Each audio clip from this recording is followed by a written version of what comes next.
Hi, welcome to my kitchen. I'm just finishing a Nosher's buffet. If you don't know what a Nosher is, I'm really sorry because you haven't spent enough time with Jews. Jews came into this country with the very, very first immigrants. You know, they came with the rest of Europe. And those from Eastern Europe who speak Yiddish brought with them a tradition that we generally associate with the American Jewish delicatessen. And one of the words they use is the word nosher. And a nosher is one who eats all the time, all the time, all the time. He nibble, nibble, nibble. He eats through the world, you see. And I love it because I'm a nosher. And I certainly love Jewish cooking. I know a place here in Chicago where we can find Jewish food that's very, very close to the kind of thing I've loved in New York for years and years. It's called Samuel's. It's on the corner of Broadway. And it's a marvelous place. But you have to remember when you get in there, it's going to be pretty hectic and pretty busy because during the lunch hour, everybody lines up and orders marvelous sandwiches. He makes sandwiches out of corned beef, pastrami, anything you can name, wraps them up, and then you grab them and run. Or the smoked fish, puddings, and look at the pickles. I love good pickles. This poor guy can't stand it any longer. For heaven's sakes, feed him. He's all right now. Salamis, these are beef, and always, this is corned beef now, always corned beef and good beef products so that there's no pork fat about. That's important. And smoked lox, and the deli case. He can make an enormous selection of trays for you so that when you throw a party, it'll really be lovely. Covered with turkey, not the party, the tray, covered with turkey or salami. You can have a marvelous time. And of course, the breads are important too. Bagels, a classic. It's really a boiled dumpling is what it is. Goes great with smoked fish. Goes great with any kind of meat. Look at the selection that he puts out for you. I just love places like this. And it really is a haven for noshers.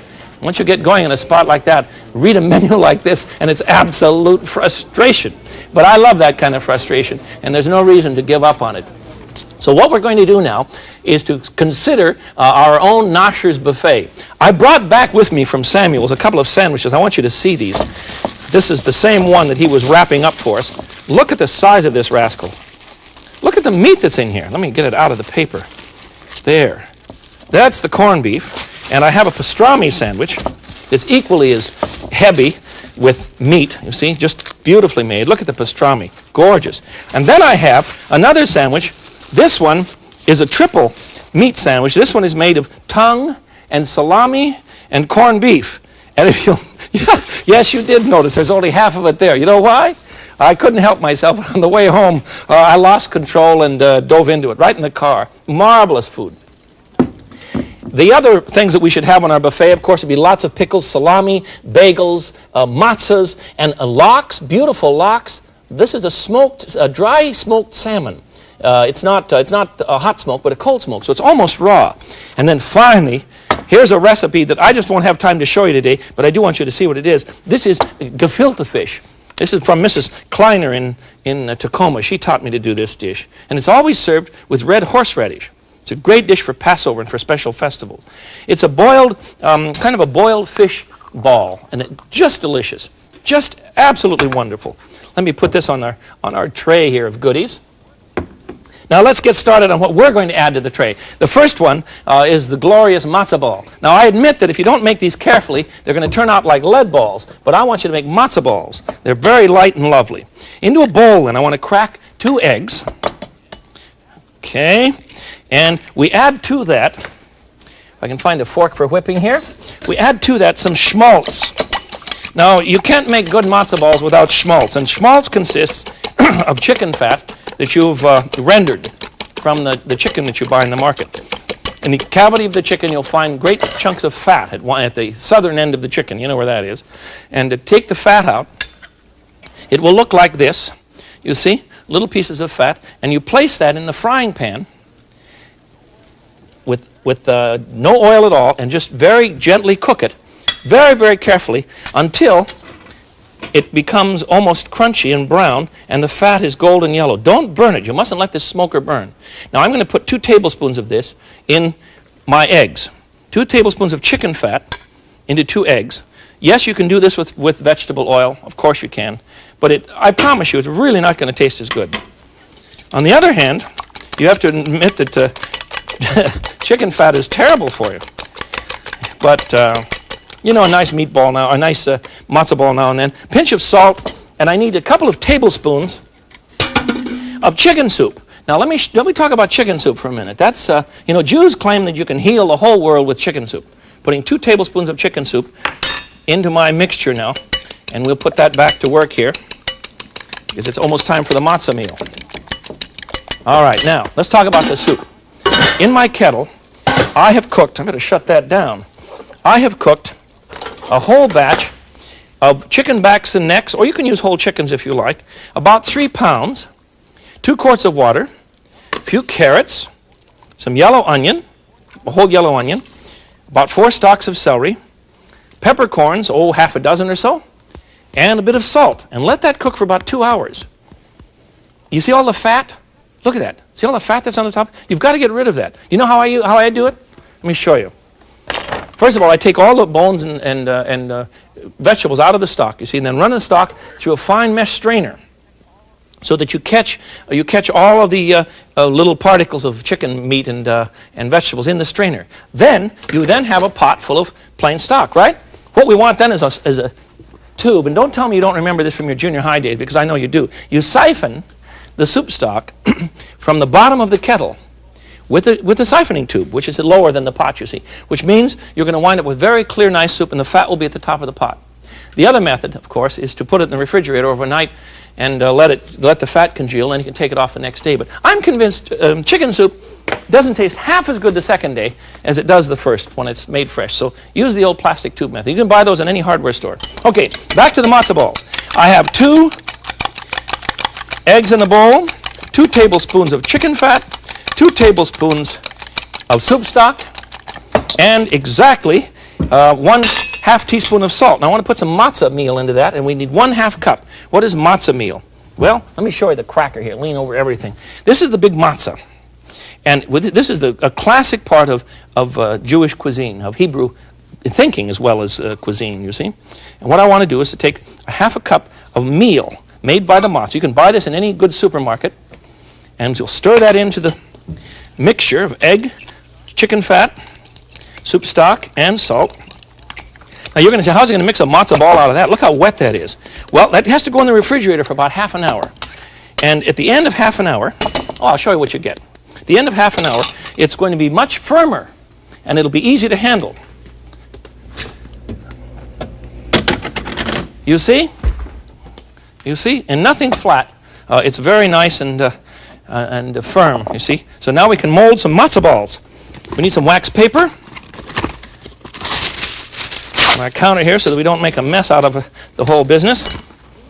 And we need to moisten our hands. Keep your hands wet so that this doesn't stick. And you take about a tablespoon, I'm sorry.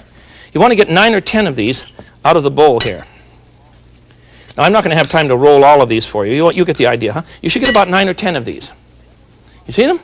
Now, they go into a pot of simmering, heavy simmer, I suppose, water. You don't want to boil them to death or they'll fall apart. So be very careful. Let's check the pot here. Boiling water, good. That's just about right. You see, it's not doing much. And we'll throw them in. I would assume we would have 9 or 10 of these. Put the lid on, and in 30 to 40 minutes, you have matzo balls. Did you see how little those rascals were? When they cook, they become much larger.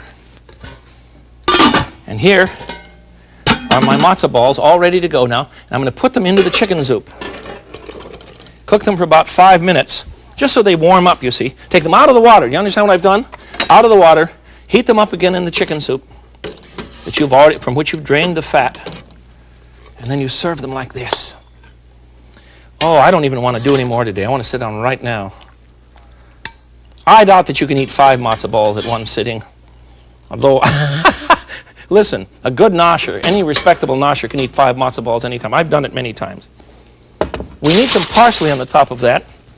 And we have a marvelous dish. The rabbi in our city in Tacoma, Rabbi Rosenthal, tells me that my matzo balls are very respectable. And he should know. He's a nosher too, and a very good scholar.